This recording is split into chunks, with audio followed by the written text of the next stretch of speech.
That's what I love about movies. It's so captivating, and it recreates these moments that we like get to feel proud of. We get to feel like their success where nobody believed in them, and then they came out and won the World Cup. Yeah. You know? Yeah.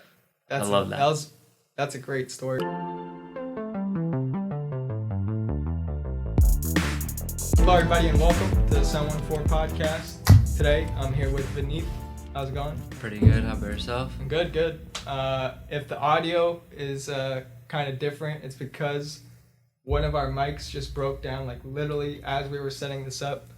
It just broke down, so unfortunately, hopefully the audio is still a bit clear for you guys to hear, but yeah, it's unfortunate.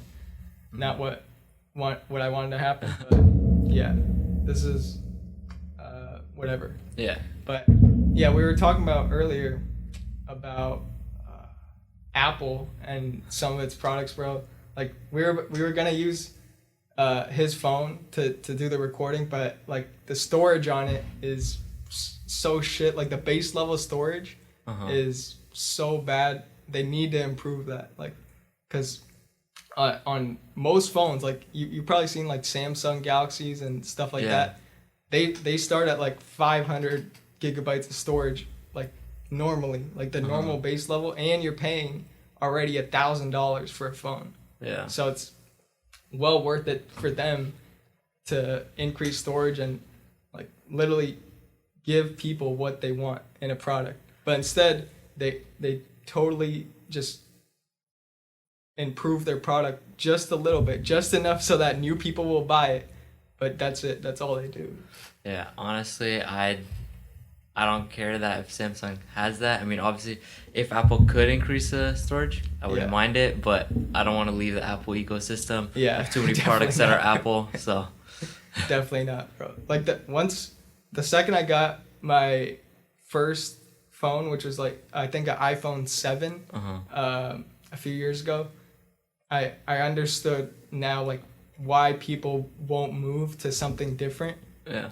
And it's because for me personally, it's because how easy it is to use and how easy it is for once you get in the ecosystem, like you mentioned before the podcast, the ecosystem of having like a MacBook and having a phone or even having the watch. Like once you get in there, you're done. Like you're there for life, basically. Yeah. Like you can't get out. Can't like, for me a lot too, for school or whatever it may be, to airdrop photos right onto my laptop is so much easier. To have the iMessage also on my laptop is so much easier. Yeah. I don't know. I just think it makes it easier for me. Yeah, the airdrop thing I've used a lot and that's I think the fastest thing to move files around that I've seen, because what you really need if you don't have airdrop is like a really fast internet connection so that you can upload files right away. But if you don't have that, you're screwed waiting for like an hour for things to transfer over and shit. Yeah. But yeah, once you get on, what was like the first Apple product that you got? I think it was back when I was in 8th grade. So my family had a thing where I couldn't get my first phone until I was 13, right? And so I'm like, all right, I'm waiting till 8th grade. And then I got an iPhone 6. Yeah. An iPhone 6 for my first phone. It's pretty nice, you know. But I realized... And it was relatively new at the time. Oh, right? Yeah. It's pretty nice.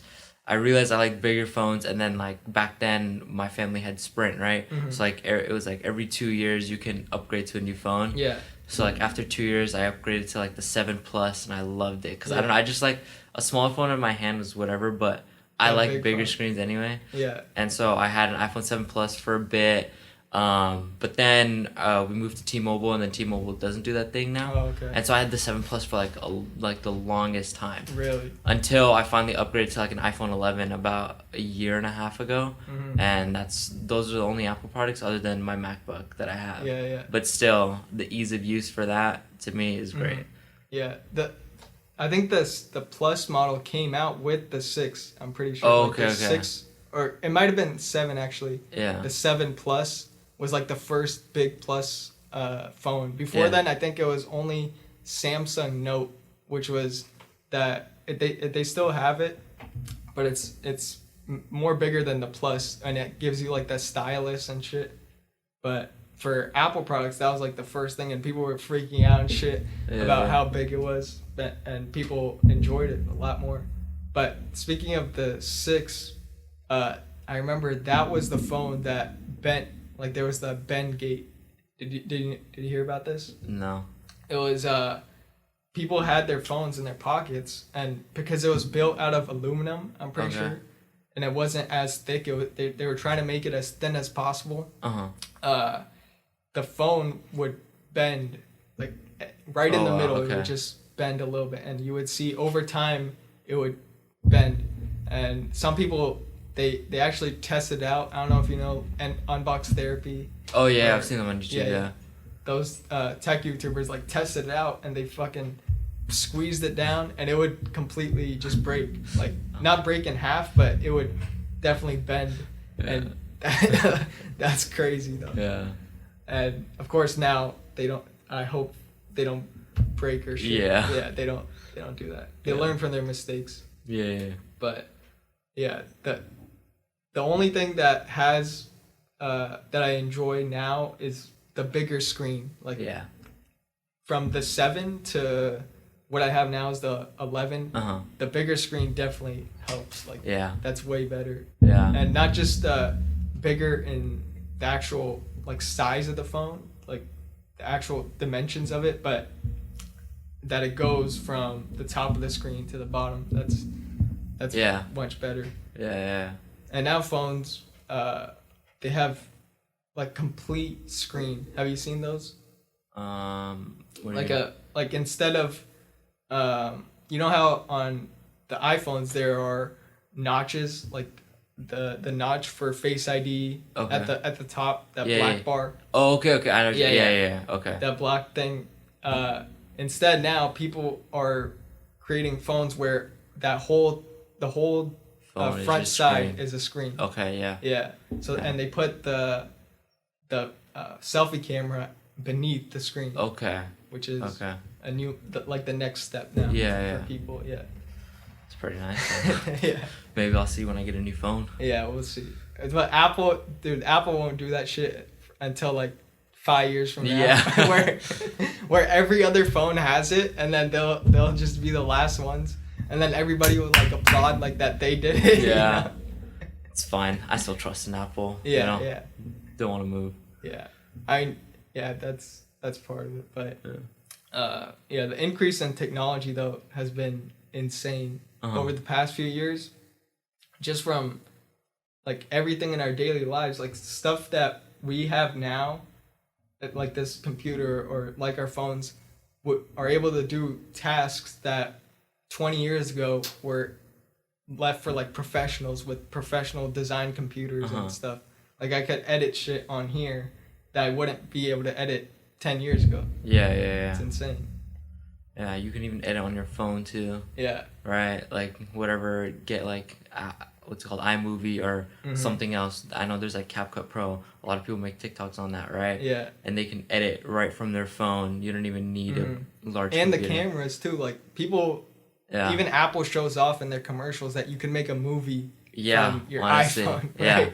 Yeah. Like they have those commercials that you can make movies from literally your phone, because it's portable, and they've made sure like the cameras. I mean, it's not going to be as good as a professional full-on camera setup. It's not going to be that level of quality.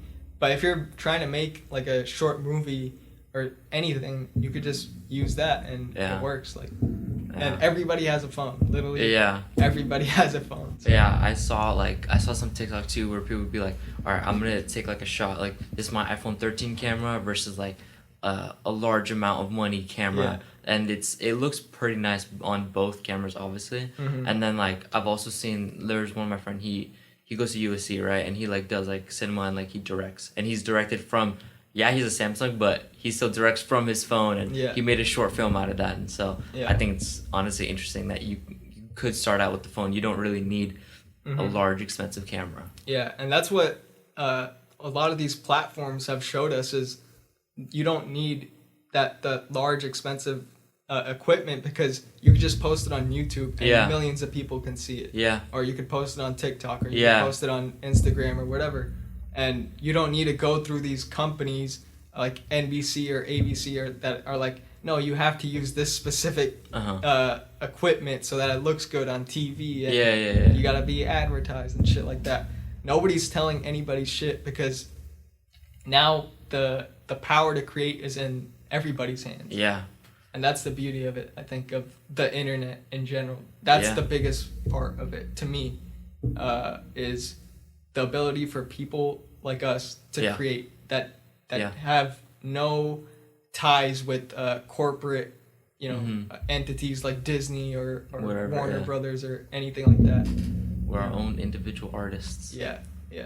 And speaking of like creating and stuff, I know you've created movie reviews on TikTok. How did that all come?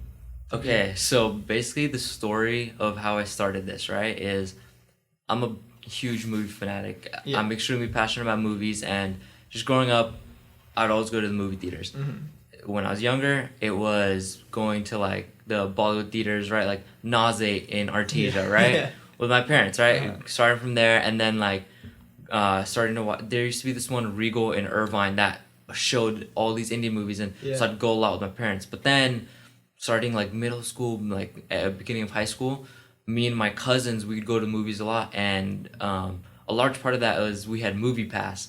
And so we'd go because Movie Pass, I don't know if you remember Movie Pass for movie theaters. It was like a little credit card kind of, and you get to watch one movie a day, and we pay like $10 a month, right? Really? It was like a little subscription. A movie a day, right? It was, dude. It was really That's actually nice. worth it. Very nice, but they're bankrupt now because obviously $10 a month for one movie a day. Yeah. Think about it. Usually you could spend. That's a ticket price for one movie, right? Yeah, no, now ticket prices, like, the base is $15, like, around $15. And then if you want to watch in Dolby or IMAX, it's even more, like, around $20, you know? Yeah. But, yeah, so sorry, off topic. It's all good. we would go to all these movies, and so I just started watching a lot of movies with my cousins and everything, and what I'd do is I used to, like, take a little Snapchat of the title card, and then after the movie's done, I just write up my thoughts on my Snapchat, right? And I'd write it up, and then I'd send it to my streaks because I don't know, I just like doing it, right? And then later on, like I did that for about like a year, right? Just going to the movies, sending my Snapchat to my streaks. Give a little review. Yeah, a little review of what I like just thought. I didn't really care if you read it or not, but I just sent it to the people who had streaks with because I thought like, oh, if they read it, nice. You know, if they didn't, whatever. And then I'm getting like I'm getting more exposure to like new people in high school, and like a lot of people would tell me like, Vineet, like, why don't you like do something with this, right? And I'm like, all right, like I'll think about it, right? Because I do genuinely enjoy watching movies and just talking about them.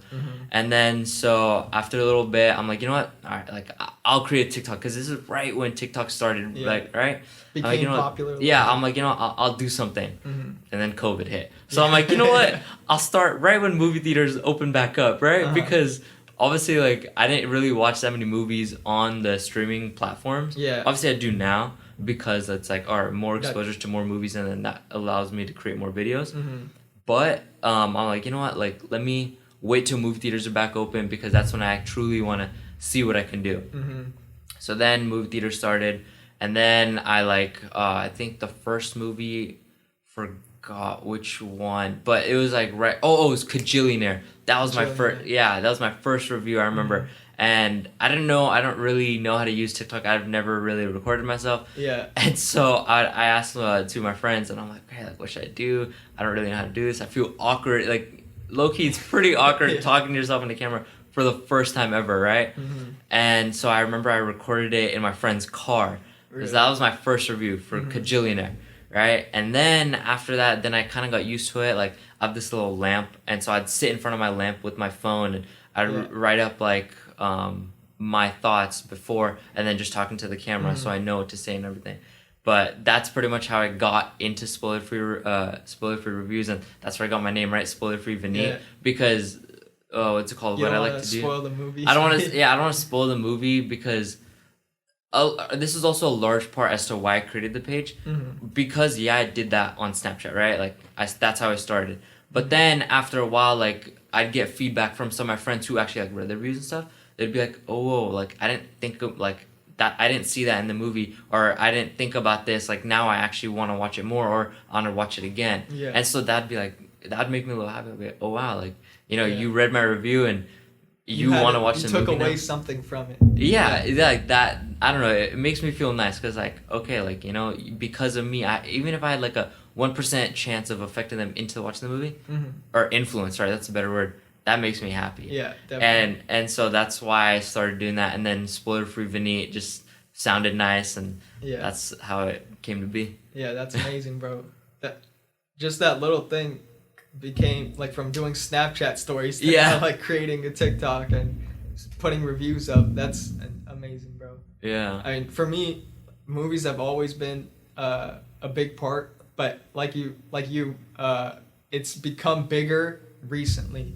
Especially maybe during high school. Like that's when I started to go to movies a lot more, just with my friends, and I didn't at that point realize how much like I wanted to learn more about it, because for me movie going was just like, okay, I'm watching something and let me just experience it, and that's that.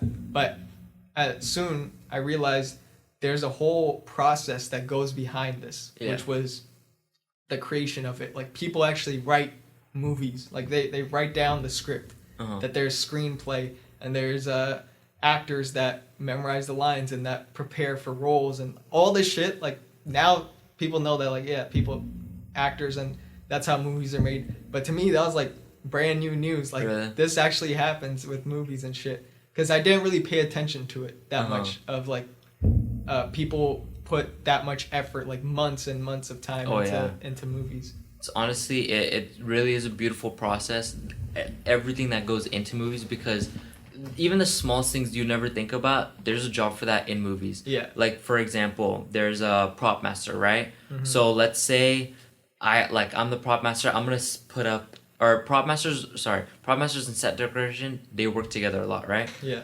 And so let's say I'm the prop master and I have to set up the props that you, the actor, are gonna have to use, right? Let's say I set up something that you're not supposed to use, but let's say the actor wants to, what's it called? Do some improv, and they accidentally pick up that prop. Then that prop becomes a hero prop because the actor interacted with it. And so usually stuff that they don't use is set decoration, and obviously like there's a job for that, right? Like they have to see what fits the mood and what fits the scene and stuff like that. So I learned a lot about this past semester because I was in CTBA 102, which is a class about inside the movies and stuff. And so I just think it's a really beautiful process that even the smallest thing, there's a job for that in movies. Yeah, there's literally everything, like from the lighting people. Like you wouldn't understand that this just a light people who are specialized in lighting that can detect what light is needed for what scene and all that. It's crazy. It's mind-boggling. But that's the beauty of it, is can all those people come together and make something beautiful in that art, which is, to me, a unbelievable feat. When you look at it from like all the little steps that need to take place, even with like a TV show, all the things that need to work in order for them to come out with a final product of this episode or this movie. Yeah. It's an unbelievable process. And this is why people should go and appreciate movies. Yeah. I'm a big fan of movies. I always will advocate for people to go out to movies, Yeah. I remember people would be like, dude, how are movie theaters going to survive after the pandemic, right? I'm like, don't worry, people. It's an escape, Yeah. It really is, because sometimes if you're having a shitty day or whatever, right? If you're not having the best day, you can go to a movie and have an escape for 2 hours. You're watching something completely different, a new story, right? Yeah. And that's why I'm a huge advocate for going to movies, because honestly, I enjoy it. I think you can take your mind off it. It de-stresses you, and I don't know, I just personally enjoy it. Yeah, and for me, it puts a new perspective on life. And for some movies, for me personally, like if I watch a movie that's, let's say, The Pursuit of Happiness, but with Will Smith, right? Like that movie is an emotional movie, and it goes through this guy's life of being a dad and trying to support his family Yeah. and stuff. And after like you watch that, you kind of get a different perspective on life. Like even if you're not actually going through that, but you feel it. You feel for that person, and that allows you to then bring that perspective into whatever you do and put in like let me work hard. Let me be more focused now, and you just be a little bit more aware of things, right? I also really like that the word that you use, perspective, because a lot of movies you will gain different perspectives because you're watching different stories. That's another huge reason as to why I love watching movies, is because there's so many different stories that I would have never thought of, like let's say in life, like or how a person lives in life, because I've never seen it growing up in Orange County, right? Yeah. For example, have you seen the movie The Florida Project? No, I haven't. Okay, so The Florida Project, the protagonist is like, I don't know her exact age, but she's like a 6-year-old girl, lives with her single mother, right? In a like not even a hotel, a motel that's right next to Disney World, okay? And so the movie follows this 6-year-old girl and how she lives in her daily life and how she lives with other people who live in motels, like that's their actual home, you know? They live in a motel every day and they have to pay rent to like the motel owner and stuff like that, and how she finds happiness or what she does on like a daily basis, and the sharp contrast of how she's having so much fun in not the best situation, right next to Disney World, where it's supposed to be the happiest place on earth. Right? And so that's like, watching that was so interesting to me, because I'm like, oh my god, I would have never thought about that. You know, growing up here in Orange County, we don't really think about people living in motels as like their home for every day, right? Yeah. I would have known that until I watched that movie, and that's why I really like watching movies, because I gain so many different perspectives and I learn about so many different stories of people in life. Yeah, especially the like true event movies, like Based sometimes on true stories. Yeah, based on true stories. They're like war movies that I've watched. What was it? Dunkirk. Based on Dunkirk. True, yeah, I'm pretty sure that's based on true events, and that movie's insane. Just stories like that allow you to delve into that time period. Yeah. And otherwise you would never be able to see it through their lens. Like it's unimaginable to be in war like that in World War II on the beaches of I believe it was Normandy. Yeah. And people like the Germans gunning people down, your best friend's right behind you and he gets shot, but you're still alive. You know, that intensity doesn't get captured in, let's say, like a normal documentary of where somebody's filming from a distance. But when you are able to recreate it and still have certain moments that are realistic and that are real to people during that time, and it makes the whole story worth watching, you know? Yeah, obviously, I think it will be a little dramatized because that's Hollywood. That's movies anyway. That's Hollywood. But honestly, I don't mind, unless like if they're still getting most of the true facts right, like about history and stuff. I think it's great, and a lot of that it's because it's captivating, and it's again another reason as to why movies are great, because they get to show events from history that were like so outstanding, so absurd or whatever, right? Like it with Dunkirk, like you said, nobody thought that they were gonna make it out alive. They were surrounded, right? Nobody thought they were gonna make it out alive, but they did, right? And that's like, it's a beautiful moment in history that they wanted to recreate and show like kids like us who didn't live through that time, right? Yeah. We get to relive that through a movie like Dunkirk, and honestly, I don't mind that. I'd rather watch that than learn that in history. And talking about this reminded me of another movie that I just recently watched. Have you seen 83? It's a Bollywood movie. I was gonna watch it. I haven't watched it yet, but my parents watched it. Yeah. So I watched 83, and like what's it called? It's about the India cricket team in 1983 when they went to the Cricket World Cup, and literally everyone, they were doubting them, like, oh yeah, India's not gonna win. You know, they haven't won ever. That was like their first. That was their first ever World Cup win for cricket. And I remember even like the Indian national team, they were just going too. They were like, yeah, we don't really care. They just thought it was gonna be vacation, except the captain, who pretty much is the protagonist of the movie, and he's like, no, we're here to win. Like, why else would we come to a World Cup, right? And honestly, dude, I teared up like so much during that movie because it was just great. It made me feel so proud to be Indian. Like Yeah. the whole nationality, right? I was like, damn, Yeah, this is a the great underdogs, movie. yeah. Yeah, an underdog too. Like that's what I love about movies. It's so captivating and it recreates these moments that we like get to feel proud of. We get to feel like their success where nobody believed in them, and then they came out and won the World Cup. Yeah. You know? Yeah. I love that. That's a great story right there. They should make a documentary too if they haven't already. Like if they have actual film of it of that, and then get like player interviews and stuff. Yeah, honestly, and what's it called? That was another great thing in that movie because yeah, they're showing the movie with like new actors and stuff, right? But like they also put in real life photos from their cricket games and stuff, like while they're like about to like bowl and stuff, and then you see like the real life photo of the dude bowling and stuff. I was like, whoa, that's so cool. And they also have like text like, all right, like the date of like the match, and then like, all right, this is like the score at the time that they're showing and stuff. So it was pretty like real life events at the same time as the movie that was shown. Yeah. So it was pretty nice. For the people that are listening and stuff that don't know what cricket is. Oh, yeah. Over here, people don't really understand the importance of it. Cricket in other countries like India and England and Australia, it's a very high praise to the national team over there. Like it's something special if you're on the national team, and everybody in that country supports their national players and their national team. And it's kind of like football, except football over here is very popular, but it's as if football players had like a national team. That's how it is for India with cricket. And so when in 1983, I couldn't even imagine like what people were reacting to the first World Cup win. Because I remember they won. I remember the one they won in 2011.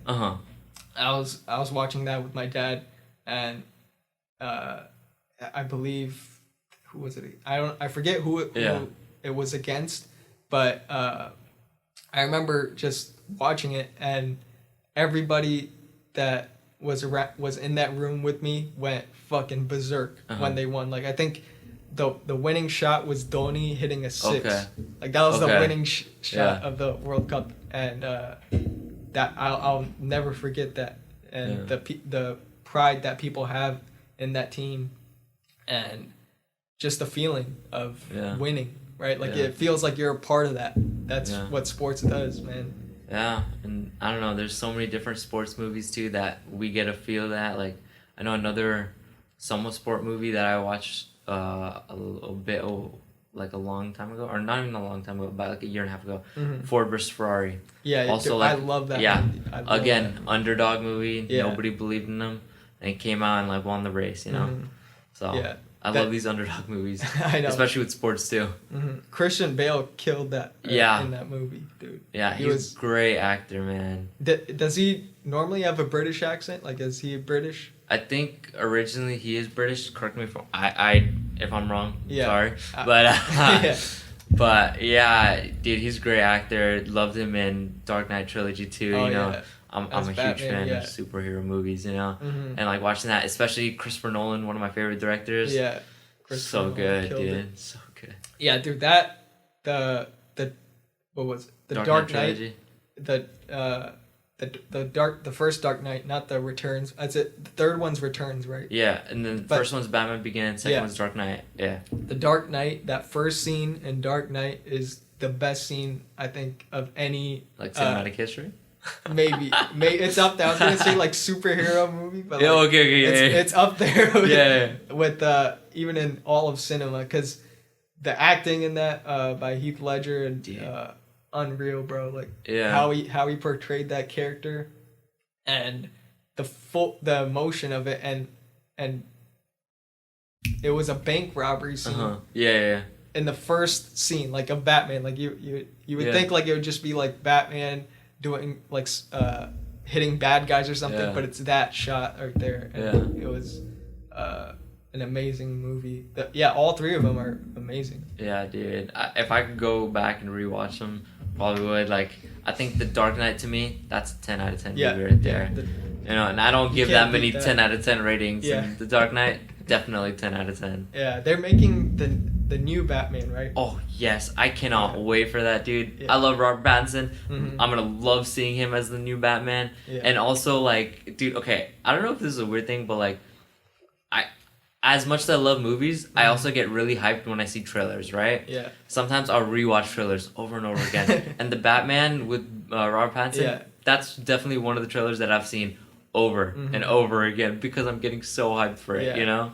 Dude, that movie's gonna be sick for sure. When does it come out? I think it's March 4th, 2022. Oh, okay. So it's coming right around the corner. Yeah, dude, like, I literally cannot wait. I know.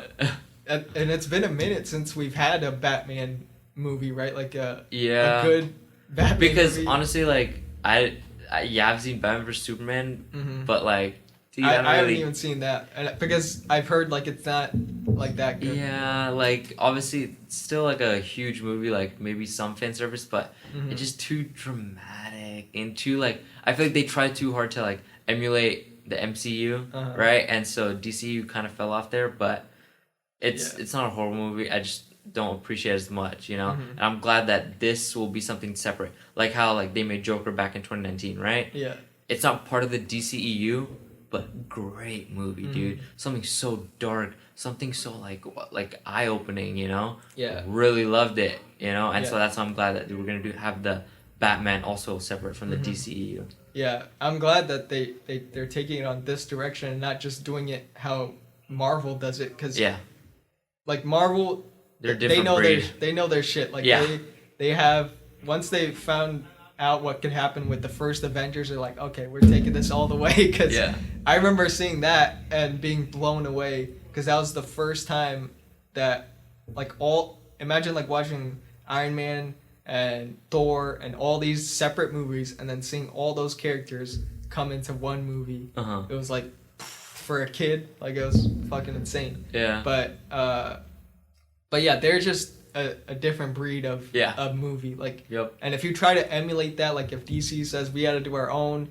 universe and try to make their own Avengers and shit, it won't be as good because it's already been done. Yeah. The best ideas, like, yes, they had the comic books to refer to and all that shit, so they were just trying to create the movie of it.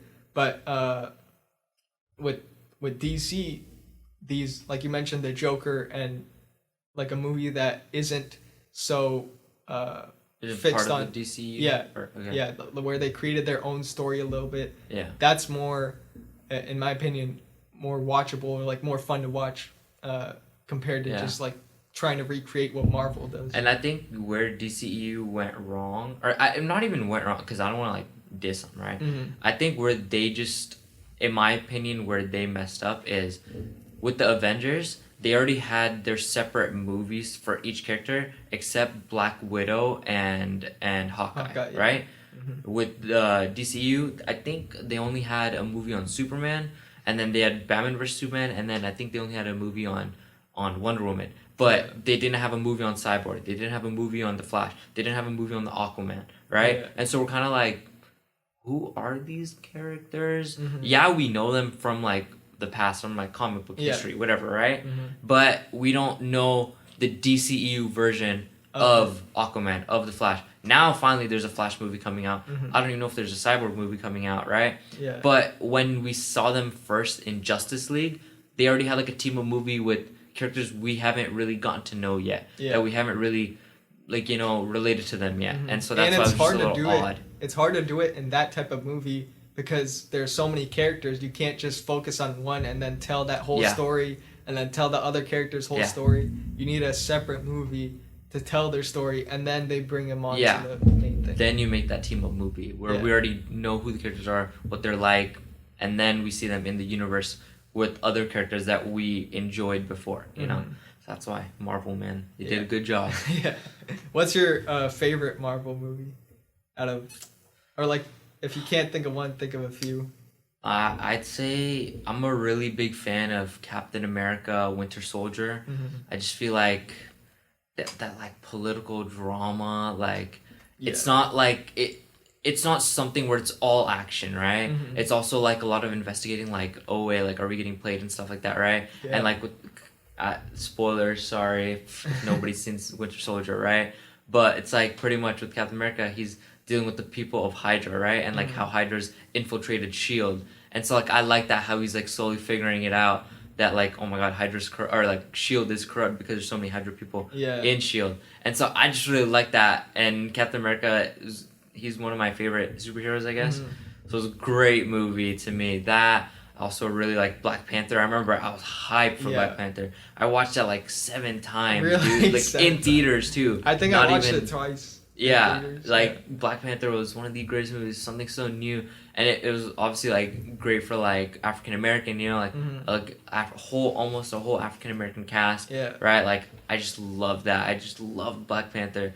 So I remember that too. Before Black Panther came out, they released like one clip, and again, I did the same thing. Yeah, I watched that one clip over and over again. That got me so hyped too. That movie was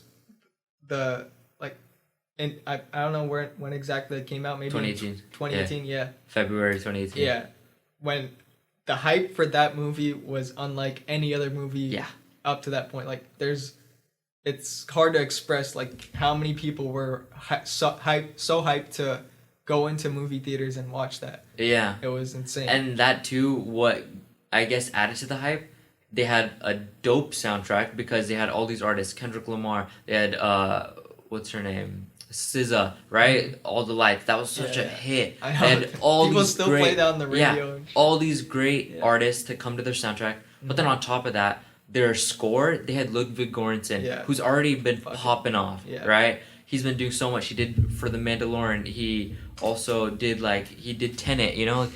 Sorry, Tenet is after Black Panther, but I'm just saying, this guy's been popping off, right? Yeah. And then he did this score for Black Panther, and that is just killed it, beautiful, you know? And I don't know, like, I love this score. I also have it on my phone. I sometimes listen to it, you know, like, it's amazing. I know. I watched the genius behind the scenes of of him creating some of these beats and stuff, and he said he actually went to Africa and sought out African artists that can help like create the soundtrack for this movie.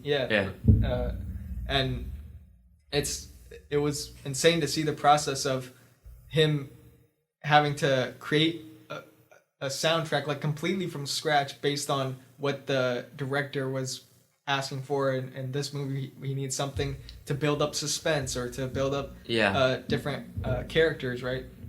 And so to come from and to add parts like African instruments and artists, and then also get an orchestra and play from that as well, and to combine all of those aspects into a song and the whole score in general was unbelievable to listen to. The score honestly helps so many movies. Sometimes if the score's a little off, like the scene won't feel right, you know, because it would be like, all right, like we're trying to feel like serious in this situation, or like we're trying to feel like scared, but sometimes the score doesn't just fit the scene well. But some movies the score helps so much, you know, like Interstellar, that score, dude, amazing. Hans Zimmer, fucking amazing, right? Dude, what other movies like Black Panther? Really? What did he? Was that?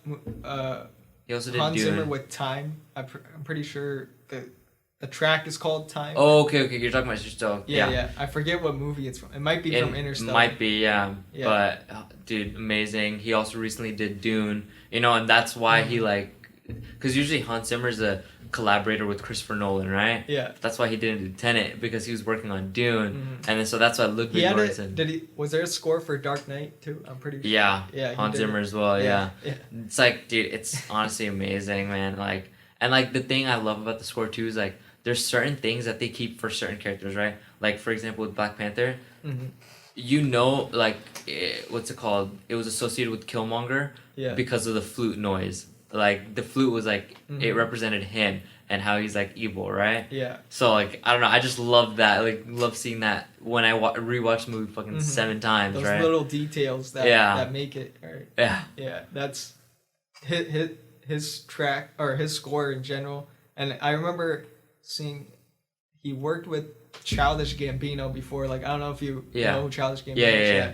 On like tracks like 3005. Okay. Yeah, like that's one of his most popular tracks, and he was a part of that. Yeah. And to see how he's grown from producing on certain artists to now like movies and blockbuster films. Right? Yeah, man. Good for Ludwig Göransson. Yeah, Like, yeah. I'm happy for him. I know, and you could tell his passion. Like the people that do well in any field, especially something as creative as art form as movies and music, is people that are seriously passionate, and you can tell in his videos and the behind the scenes, he's sitting with artists and talking to them and actually listening to them and wanting certain things and directing, and he even knows how to orchestrate or compose an orchestra, right? Like all those skills and ideas coming together, it's amazing. Yeah, I love seeing the passion in whatever it may be. If it's in acting, like, Hugh Jackman, right? Yeah. For example, movie Prisoners, great fucking movie. I haven't seen that. I need Dude, to watch it was so good. It was him and Jake Gyllenhaal. Mm-hmm. Honestly, like, so basically Hugh Jackman. I'm gonna give you like a little spoiler free, right? Yeah. Well, what happens is Hugh Jackman, his daughter goes missing, and his daughter and this other girl's daughter goes missing, and so pretty much he like tries finding where his daughter is, right? And the police obviously are contacted. That's Jake Gyllenhaal. He's like detective. His name is Loki, which is kind of interesting too, but Detective Loki, right? And they just pretty much try finding out like where his daughter is and who did it, and like because the girl was taken, right? From like this like creep or whatever. Dude, just great movie. You could see the passion, man. Like that one scene of him like he has one of the suspects like captive, right? Hugh Jackman's literally like, "Where's my daughter? Where's my daughter?" He's yelling at him like with the hammer, like breaking the wall, right, to like get him to talk, right? Oh my god, great movie. But seeing that passion in that, just I loved it. Yeah. Those actors that can bring that to a scene, that intensity. Yeah, that intensity. Then the audience feels it too. Oh yeah. And it's that's what makes a movie, is if the actor, and that's what separates the good from the great, is if you could bring that in every performance that you do, which is so fucking hard to do. Because you had to Heath Ledger for the Joker. Yeah. You basically had to become that. You have to transform your entire mind to thinking that this is who you are, and he killed the role because of that, right? Like it's amazing.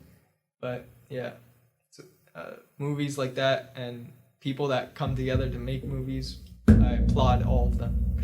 It's an amazing art form. And speaking of like music and stuff, who do you listen to nowadays? So I'm not like, obviously I do like music, but I don't know too much about music. I'm kind of like a usual casual music listener. Do like The Weeknd. Love Tyler the Creator. We're in Camp Flogna because I went back in 2019. It's amazing experience. I'm a huge Tyler fan. Dude, he's such a fun guy. Like I could see just watching his videos and stuff. He's doesn't give a fuck about what anybody else thinks. He just creates his own shit. And expresses himself. And that's what I think a lot of people love him, is because he's just himself all the time. He doesn't give a fuck. It's authenticity. I think that's what attracts a lot of people to each other, is your authenticity. And Tyler shows that on full display. And I think everyone could take a lesson from his book. Just obviously be authentic. Don't be reckless. Don't be stupid. Sometimes you could be reckless and stupid because it's funny. But just, have that. I guess. Tyler the Creator, man. He's such a funny guy too. Like I watched some of his interviews, and he's like such an expressive person. Like I would love to have him on the podcast. Like if I could fucking have him here, it would be so fun to talk to him, because he would just tell stories and like have different perspectives than I wouldn't normally think of. Like he's just that type of person. Where you would think like, wait, I never thought of this situation that way. Like what? Yeah, really? and honestly, I just think hearing the different experiences he's had, probably interesting to hear on a podcast, because I know he's probably done some crazy shit, you know? Yeah. So. Yeah, artists in general, like if once you make it to that point of fame or celebrity status, I guess, you have an insane lifestyle for some reason. Like it always happens to artists where like rappers and shit, like they buy jewelry and then they go to clubs and this and that. It's pretty wild. Yeah, and honestly, yeah, it's wild, but also like those that are humble, like I don't know, I just have way more respect. Like I have so much more respect for them, and I just love him more. Like Adam Sandler did. Yeah, you know, Adam Sandler. I love the dude. He's so humble and like he's a great actor. And honestly, like I'm sorry to keep bringing this back to movies, but like, have you seen Uncut Gems? Yeah. Dude, I did not expect that from Adam Sandler, but when I watched it, I was like, yo, like that's something that's usually not his role, but like, damn. He can act. Yeah. He can do whatever role, you know, and I love that. So it's honestly amazing. And it was different from any of his previous roles when he wanted to get into drama, I guess, and so that's why he did that. So seeing him in that role was just a different. It's refresher. It's refreshing. Refreshing. Sorry. Yeah. It's he's definitely showed that he could act in that in that sense as well. Yeah, like talking about like these roles, right? Like that we see some of these actors play, like The Rock, right? Yeah. He usually plays like the macho, like kind of sometimes movies. In a jungle or an action movie, right? Like if I see him something different, yeah, I'll love that. Ryan Reynolds too, love the actor, right? But he's pretty much like this comedic action actor. Once he got Deadpool. You know, like Hitman's Wife's Bodyguard, Red Notice, right? Like it's pretty much comedic and action. But if he does something different, like I want to see something more serious again, you know? Like I think that'd be so refreshing. Yeah, he's done that comedic thing for a while now, right? Yeah. Like in a lot of movies, because I think a lot of people enjoy it. Like I enjoy it. There's nothing wrong with it. Yeah. But yeah, like you said, it would be refreshing to see him in something else. But obviously, I don't mind. You know, movie studios continue doing what you're doing. Yeah. Like also Free Guy, I watched it in August, this past August. Ryan Reynolds, right? Great movie, right? A whole different world. It's like combining all your favorite stuff from like Marvel and whatever in Star Wars too. And especially since that movie's Fox, like they were allowed to like talk about Marvel and stuff because now Disney owns Fox, you know? So like it was great, man. Like I don't know, I loved it. Even if it's that same type of role that he plays, I'll still enjoy the movie. I wanted to watch that movie in theaters, but I instead watched it on a plane, which probably didn't give it the same effect as going to a movie. But it was a really fun movie to watch. Dude, like spoilers, okay, but remember like that one scene where what's it called? He's like fighting that bigger version of himself, and then like he pulls out the cap shield, right? And then it's literally Chris Evans like, what the shit, drinking coffee. Dude, I think that was like one of the biggest fan service moments. Like I don't know, I just love that. Yeah, dude, that's crazy. Disney has Fox now. They got everything, bro. Disney's got everything. They got Marvel. They got like Lucasfilms. Yeah, Lucasfilm, and then they got. On Disney Plus, like all those, they have Hulu, Nat Geo, like they own all that stuff. So, dude, I applaud Disney, man. If you're gonna be CEO of Disney one day, dude, good shit, man. I applaud that. But dude, I love Disney, and even Disney Plus. Like I also recently watched Hawkeye. Amazing, right? Yeah, I still need to watch that. Dude, it's great. It's good. I don't want to talk about it if you haven't seen it, but I really liked it. Like out of the Marvel, right now there's that's more of like the show, right? Not a movie. Yeah. There's 4 Marvel shows right now, or 5 actually. Sorry, I forgot about What If. But there's What If, Loki, WandaVision, Falcon and Winter Soldier, and then Hawkeye. And out of the 5 MCU shows that are out so far, dude, Hawkeye, I'd say it's like up there with Loki. I think Loki and Hawkeye are the 2 best. But obviously, still watch everything if you want to stay in touch with the whole MCU. Yeah. But it's great. I really enjoyed it. Now they're putting a heavy emphasis on that platform too, because I see a lot of movies that are just being released exclusively for Disney Plus. Right, like they're like Luca. Yeah, Luca, and other Pixar movies too. I forget, there was one coming out. I forget what it's called, but that's also going to be released exclusively for Disney Plus. I know some movies, what they do is, like, for Black Widow, they had it in theaters, but you could also buy it the same day that it was, like, released in theaters, but you'd have to buy it for $30.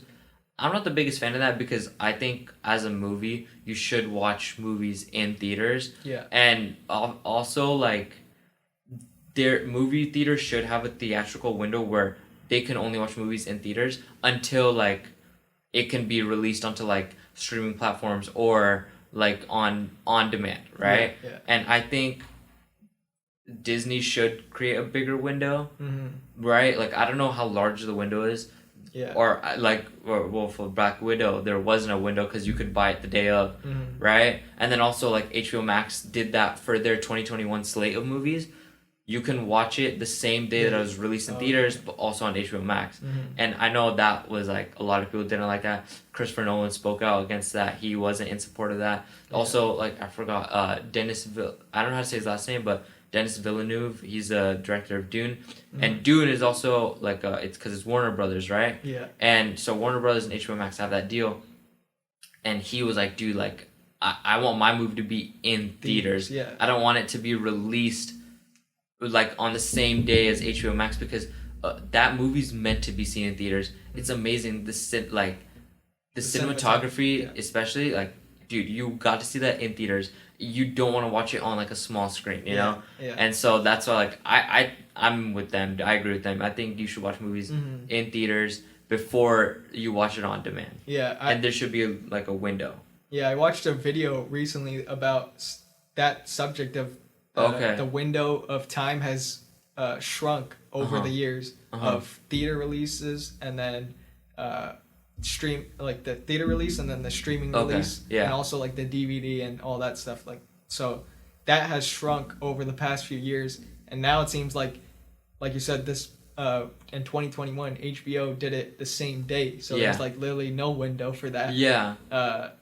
Which for me, I agree, like, it should be a certain time where it is in theaters, where so people can enjoy it, right? Like, but at the same time, some people like it if it's just on their streaming service, so they could watch it same day and not have to leave their house.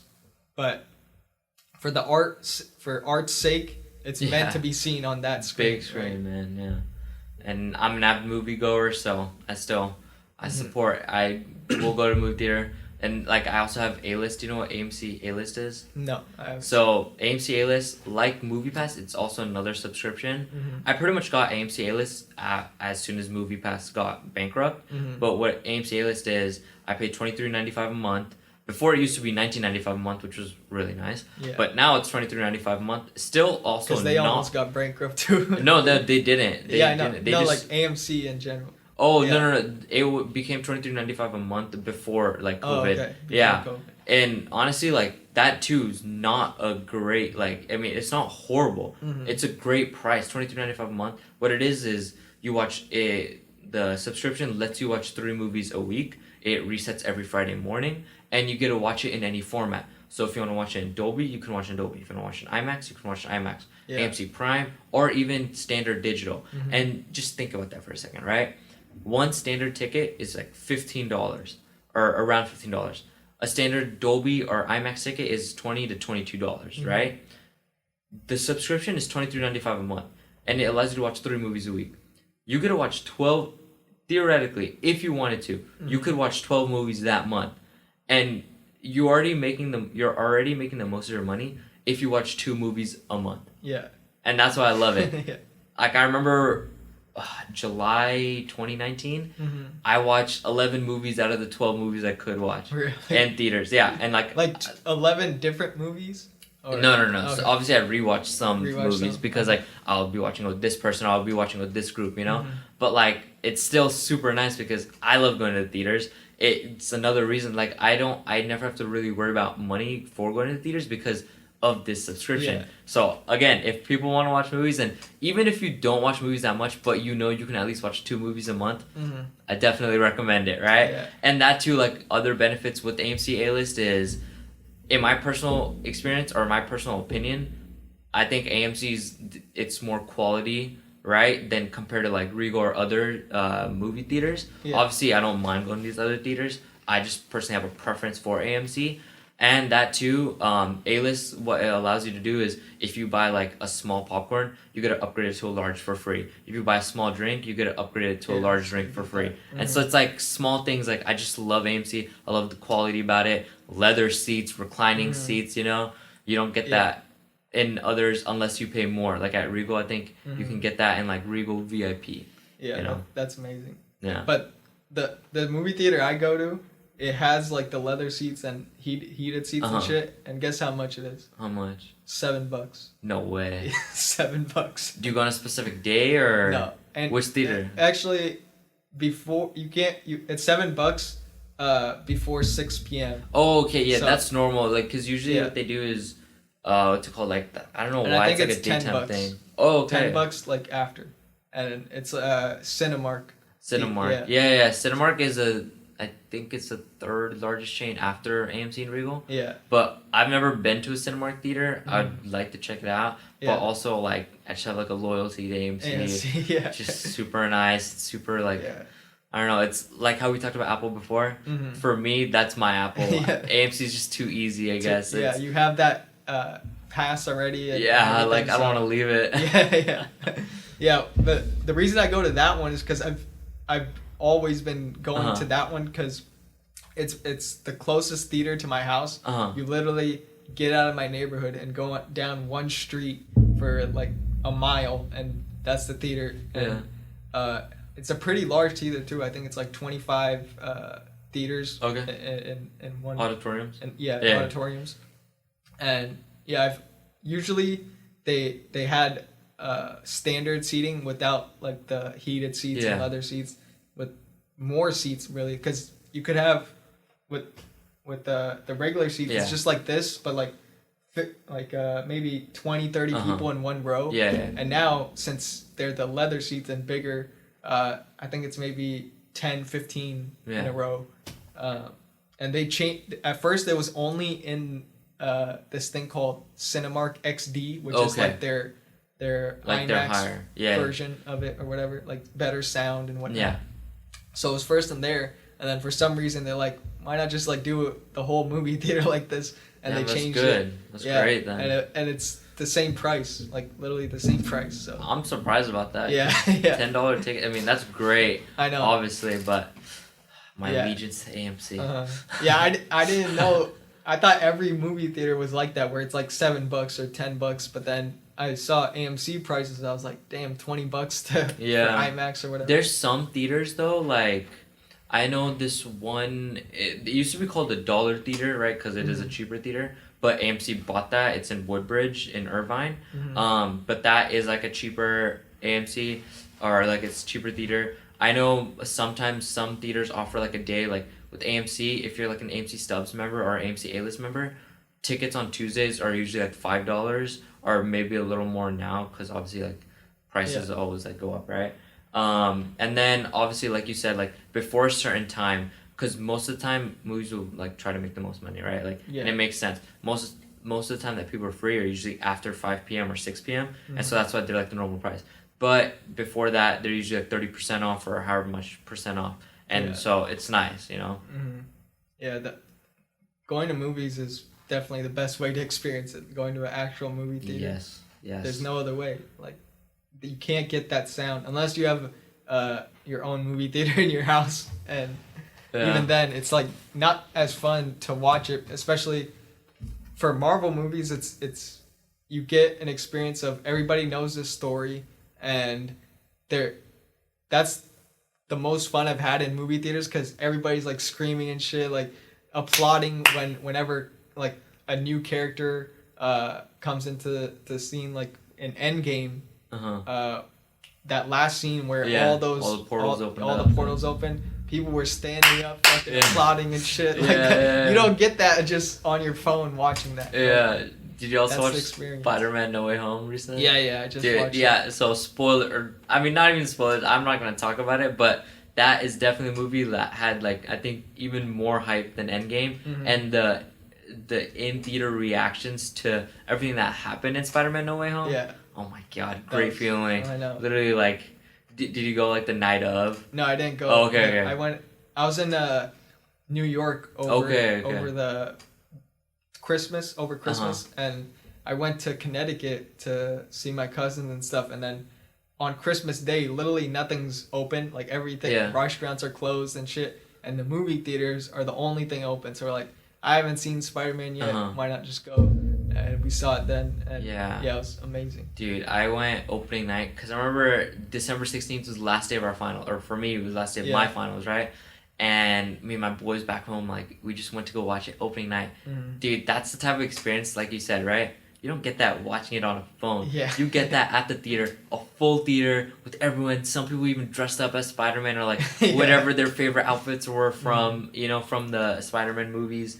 And like, oh my god, it is amazing. Like, it's a full-on event. I want to relive that, but it sucks to know like I won't be able to relive that for the first time. Yeah. Because I already know what happens now. But still, like, great movie. That's the thing about movies. I watch so many movies.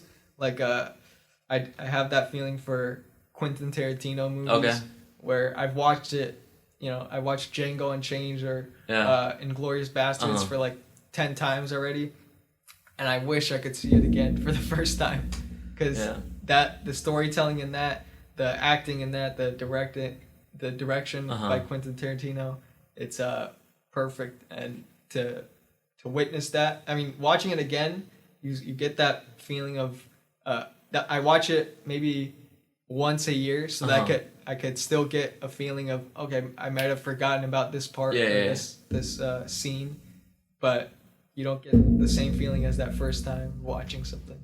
Is he your favorite director? Or do you have a different one? He's up there, like him and Martin Scorsese. Okay, yeah, I really like him too. Yeah, and then Christopher Nolan, of course. Like those three, I guess. That's like the top directors.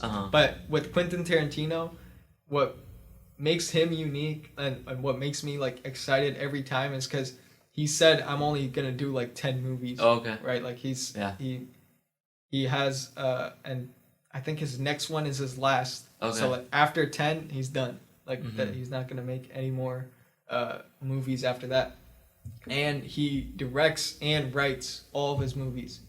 So that the level of detail, and of course, like I said, the passion is off the charts on that guy. Like he loves his movies. He worked at a video store when he was younger, and he was probably watched a movie every day, like just because he wanted to, and he loved the craft. Like on Jimmy Kimmel, I believe, had him on the show recently, or like last year, and he had him blindfolded. Quentin Tarantino was blindfolded, and I think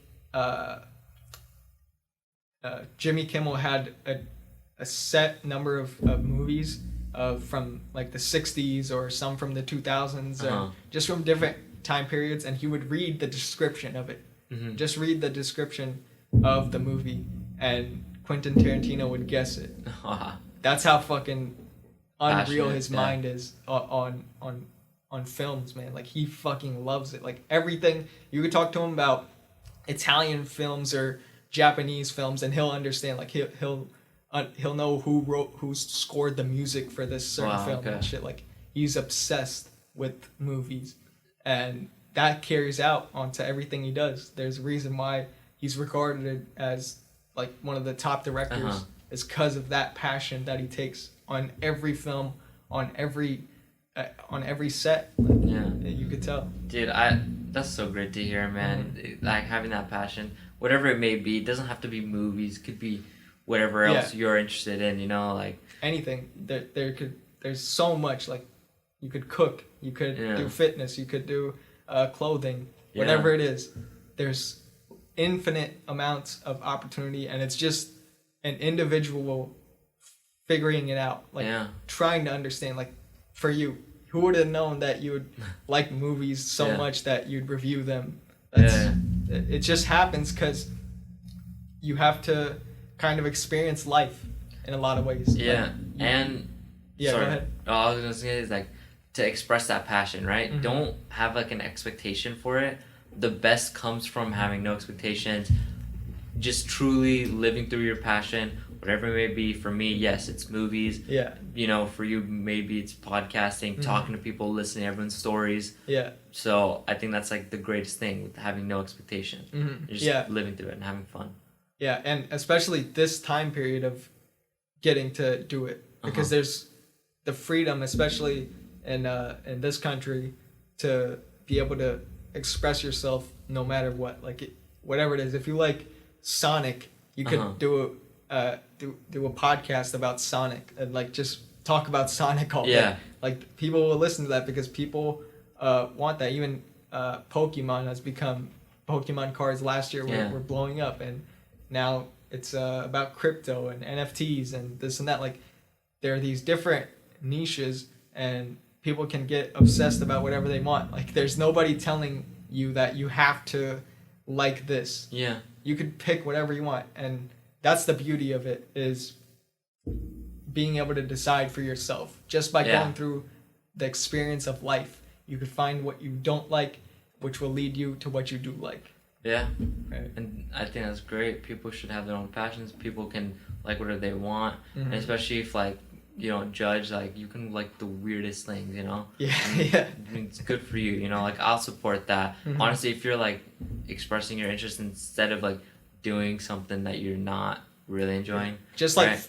following other people because that's the popular thing. Nah, Yeah. dude, come on, you got one life. Enjoy it. Yeah. Enjoy your passions, whatever it may be. You I know, know. just go live Nerd your out life. about it, man. There's even geeks now. Like if you're a geek about anything, that's a popular word now. That's not like a hateful term. Yeah. Like if you're a geek about let's say music, and you know like every artist and this genre, you're a geek about country music. That's like a popular thing to say now. Yeah. You know? It's not something rude or hateful. Dude, I'll applaud geeks. I'll support you guys fully. You know, like I'd say I'm a geek about movies. Yeah. Be You know? a geek, bro. Yeah. Put that on a shirt. Be a geek. Be a geek. Yeah. It's honestly amazing. Yeah. Anytime somebody gets involved in something, whether it's gardening or fucking movies or Cooking, furniture, baking. cooking, anything, Yeah. you could. There's a different way that person carries themselves. Like there's an energy to that. When somebody who lacks purpose, like I know a lot of people in college that don't know what the fuck they're gonna do, right? Like you could tell just by their energy and the way they carry themselves that they really want to have a sense of purpose. And what I've realized is that the purpose comes when you put meaning to it. Like the purpose of life is that you had to put purpose to it. It's not gonna be like, okay, here's what you had to do. Yeah. Somebody's gonna tell you on a piece of paper that this is your purpose. It's no, you find it out on the journey, like during the process of it, and once you do, there's just a different way you carry yourself. You're just happier. You're a happier individual because you found something that you could put your mind to. Yeah. And when it's like hopelessly trying to grasp onto something, it's kind of sad to see people just not be able to perform at a high level because of that. Yeah. You know. And that's why, like, I think as kids, maybe we should just be encouraged to try new things to see what we're passionate about or see what we're interested in, instead of being like, all right, like my friend's doing this, so like I guess I'll do this. Nah, man, like go out, like go play some sports if you want to play sports. See what you like. Go play some computer games if you think that's interesting. You know, like, or go like if you want to build a computer, go do that. Go test out new things, like starting from a young age, or even if you're not like at a young age, like let's say you're already in high school and college now, right? I mean, a lot of people are lost. We don't know what we want to do and stuff like that. Biggest thing, try things out. Like, Yeah. there's no harm in trying things out because you'll know if you like it or not, right? Yeah. And if you see it as a waste of time, then you see it as a waste of time. But Mm-hmm. I see it as a benefit because it's like, you know what? Now I know. Yeah. I don't like doing this, or I don't like doing X, Y, and Z. Mm-hmm. I know what I want to do, and I'm going to pursue that and continue enjoying my life. Mm-hmm. Yeah. There's a quote that says, "Indecision is the thief of opportunity," and I think that's really true because whenever we're as human beings, we're really indecisive. Yeah. At many points in our life. Yeah. Due to just our thoughts. Really, what if this happens, or what are people gonna think about me taking this action, or starting this position, or going to this place, and all these thoughts come in, and it literally stops you in your tracks. When really, if you just took the action, you would figure it out right away, whether you liked it or not, whether it's right for you or not. Yeah. And if you just think about it and ponder all the time about whether or not I should do the thing without actually doing it, you're basically stuck. Yeah. And you're in this cycle that you really can't get out of. Yeah. Because there's no way of telling what's right and what's wrong. And I think another thing about trying these new things is you learn a lot about yourself. Yeah. You know, I'm a huge advocate about stepping outside of your comfort zone. Yeah. And you step outside your comfort zone by trying these new things, you know? Like, sometimes, this might be the smallest example, right? But, like, I used to never go to ramen places. Right? But I'm like, dude, I gotta step outside my comfort zone. Like, I gotta do this, right? Like, all my friends enjoy eating ramen. I'm the only one who doesn't eat ramen. I'll go, right? And I liked it, you know? Like, so it's like, it's a great thing. You learn something about yourself, right? So I just think it's great, man. Like, you learn so much about yourself. I think you should step outside your comfort zone. Yeah, always. I mean, that's where I think that's where life is. If you've never stepped outside of your comfort zone, then I mean, you wouldn't be doing anything. Yeah. How would a baby walk if it thinks that it's too afraid of walking? Like every baby that's capable of doing it, like they just try it, and that's anything with life. It's these fears block so much of what's here, or of what's possible. And all I've understood about conquering that is do it with the fear. Yeah. Because the fear is gonna be there no matter what. Yeah. And you just have to get to that point where I'd rather do that than live this way. Like there has to be that decision. And for some people, that's what that passion shows, is that decision. Yeah. Like Quinten Tarantino took the risk of directing movies. He's probably scared to do it, but the passion led him to that. Yeah. He made a decision. That's something outside of his comfort zone the first time he directed a movie. Yeah. Right? But the passion led him to say yes to it. Even though he was scared, even though he was afraid, even though he knows that he's going to make mistakes on that path, just like anybody else, he still did it. And it shows that that's how life, in my opinion, is supposed to be lived, through going after what you really believe. Yeah, and honestly, also, like, with that fear, right? Once you've been through it, I don't think you'll fear it again. Yeah, you don't fear it. You know, I used to be scared of spiders until a spider crawled on me. After that, I'm like, okay, like, it's just a spider, right? But, like, once you go through it, if you're, like, scared, like, what will people think about whatever I'm going to put out, right? Yeah. Once you do it, and then you realize, like, all right, like, I'm going to continue putting out whatever content I want. Yeah. I'm going to continue putting out my movie. I'm going to continue putting out my podcast. I don't care what people think. Yeah. You're going through that fear, like, it helps. You just have to go through it. Go through it, yeah. And it's weird how fear works, because it's things and ideas that we put into our mind that aren't even real. Like, in this moment, you could be thinking about something that's happening in the future, but it's not real. Yeah. Like, it's literally not even real. Yeah. Right? But the only thing that's real is right here, right now. Like, what's happening right here and right now. There's nothing. It's not like, you're not, for most people, I hope you're not in a life or death situation right now. Yeah. But But yeah, it's that uncertainty. It takes a lot of mental strength to be able to accept it, be able to accept that that's how this life is. Yeah. Right. And once you do, I think you'll get to a place where you actually enjoy life. Right. Instead of fearing every single moment of fearing the thoughts of others and fearing if I fail or this and that. But yeah, it's pretty incredible. Yeah, I think sometimes we're our own biggest, like, we hold ourselves back, right? But I think, I mean, that's normal. Everyone will happen. Like, we do that to ourselves, right? Yeah. But then also, like, with failure, like, talking about failure, I think it's okay to fail because that's your biggest lesson. Like, that's the biggest teacher in life, your failures and your mistakes.